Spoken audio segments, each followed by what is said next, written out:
Drunk driving kills more than 13,000 Americans a year. That's one every 39 minutes. Authorities call it an epidemic. They say that despite all the publicity, all the education campaigns, and all the advertising over the past decade, the number of drunk driving fatalities has not gone down. Some prosecutors have started taking a different approach to the problem, getting so tough on drunk drivers who kill people that the penalties they exact were unheard of in the past. One of these pioneers is Kathleen Rice, District Attorney of Nassau County in New York. She believes that if you want to stop drunk driving, you have to treat it as a serious crime with serious jail time. Our story begins, however, not in a courtroom, but at a wedding in Nassau County, a wedding and the tragic loss of a 7-year-old girl. Her name was Katie. She was adored by family and friends. She was to them a 7-year-old fairy princess with 7 teeth missing. I lost 7, this is my 8th. That's the 8th one that's gonna go? Let me see. Ooh. She and her little sister, the Flynn girls, were flower girls at their aunt's wedding on July 1st, 2005. It was a glorious day for the Flynn family, including Katie's parents, Jennifer and Neil. It's like yesterday to us. It was a great day. It was a beautiful wedding. It was a fun time all day long, and it couldn't have turned out worse. The family had hired a limo to take them home from the wedding so they could dance and party with no worries. But as they were being driven home on a parkway on Long Island, a pickup truck came barreling straight at them in the wrong direction. Chris and Denise Tagney, Katie's grandparents, saw the truck coming from the back of the limo. I saw this light come towards me, and I had to think for a second of what that was, because it was just out of place. This is what she saw. This video was taken by a camera in the limousine. I watched this single light come toward me, and all of a sudden it went from a single light to a double light. It happened so quickly, I remember saying, "Oh my God, we're going to get hit."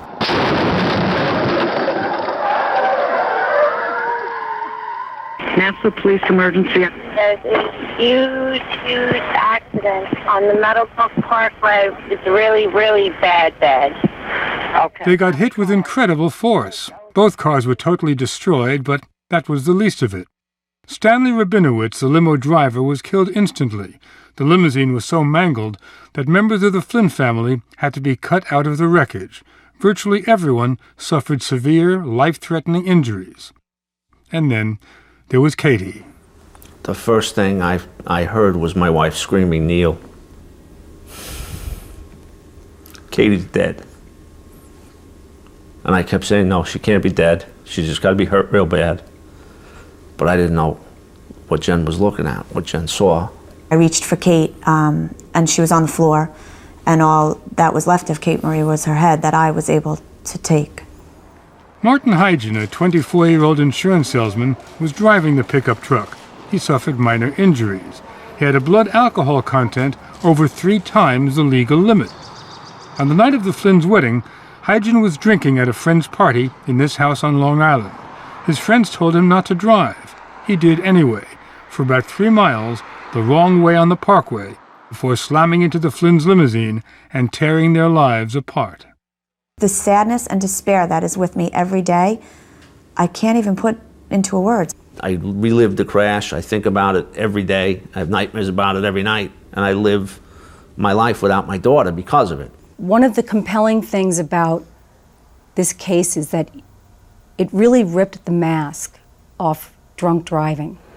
Kathleen Rice is the district attorney who prosecuted the case. As a career prosecutor, I know that tough penalties for drunk driving save lives. Getting tough on drunk drivers has been the centerpiece of her platform since she was elected in 2005.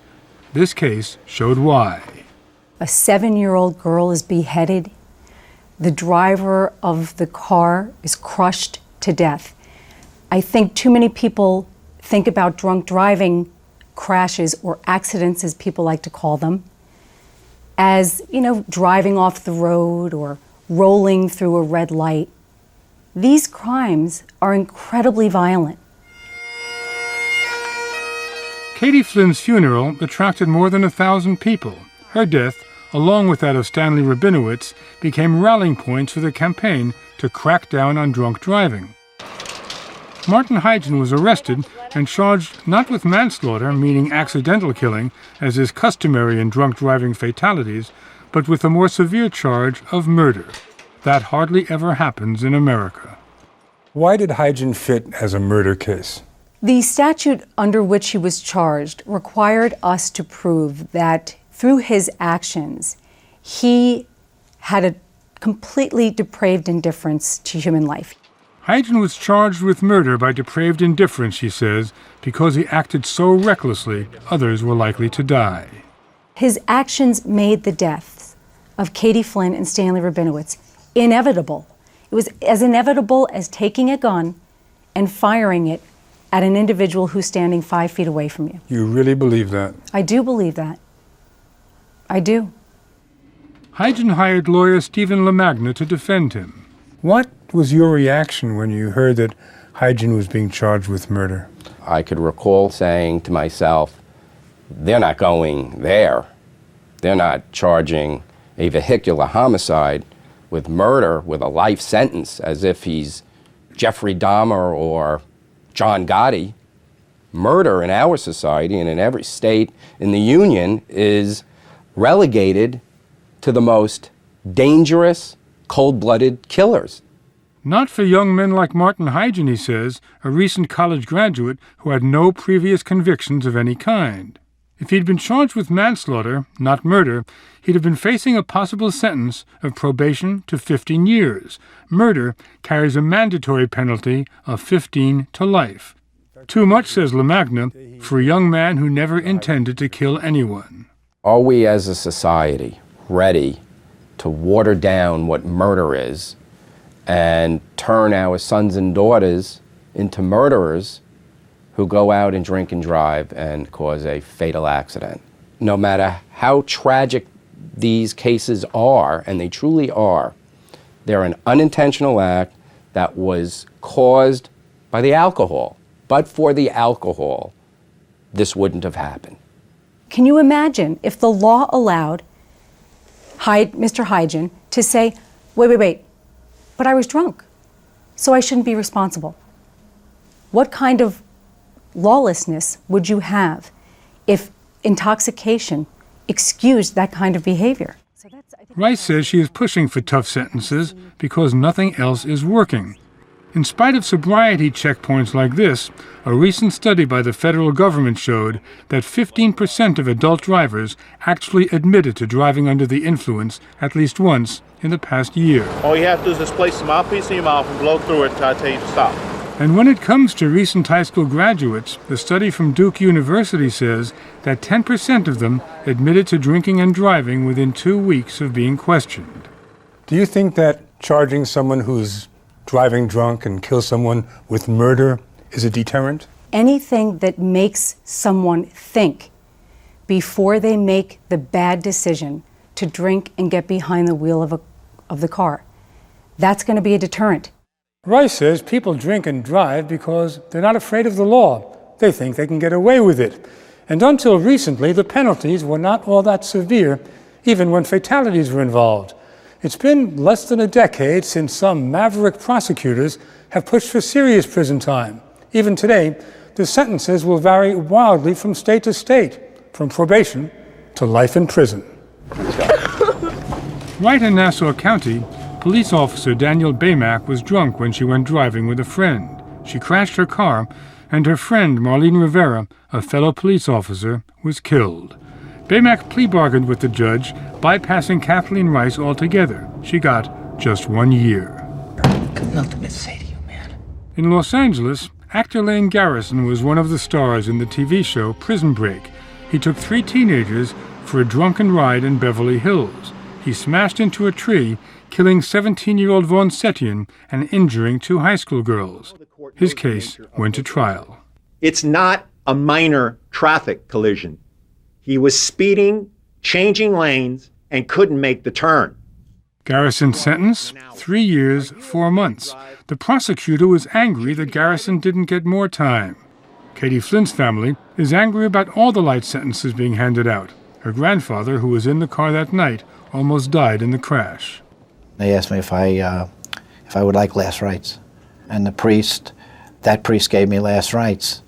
And ironically, 6 months later, he was killed by a drunk driver in the Hamptons walking on the sidewalk. A woman, 44 years old, she mowed down this priest. I mean, they're killing us. The priest was Monsignor William Costello.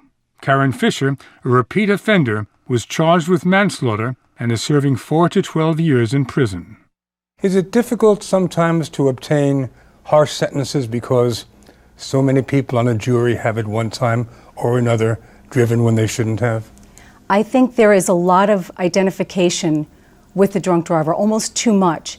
And we need, as a society, to identify first with the possibility that we could be a victim of this crime before we say, wow, I can identify with the drunk driver. We need that shift to occur. As for Martin Hygen, his murder trial began a year after he ran into the Flynn's limousine, and the Flynn's made sure they were at the courthouse every day. Just like some families decide they want to forgive and ask for leniency, we were there for the opposite. I wanted that courthouse on top of him. I want him buried under the jail. I want him dead. The trial took 6 weeks. Martin Hygen was convicted of second-degree murder and sentenced to 18 years to life.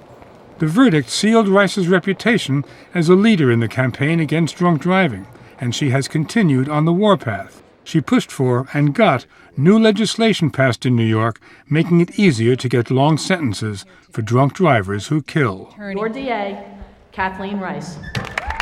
Kathleen Rice broadcasts her message wherever she thinks it will be heard. She regularly goes to high schools in her county and talks tough to students. Her message to them is the same as it is to everyone in Nassau County and to everyone in the country. And I can guarantee you one thing, that if you make the decision to drink and drive, one of two things are going to happen. You're going to either end up dead, or you're going to end up going to prison for a long, long time.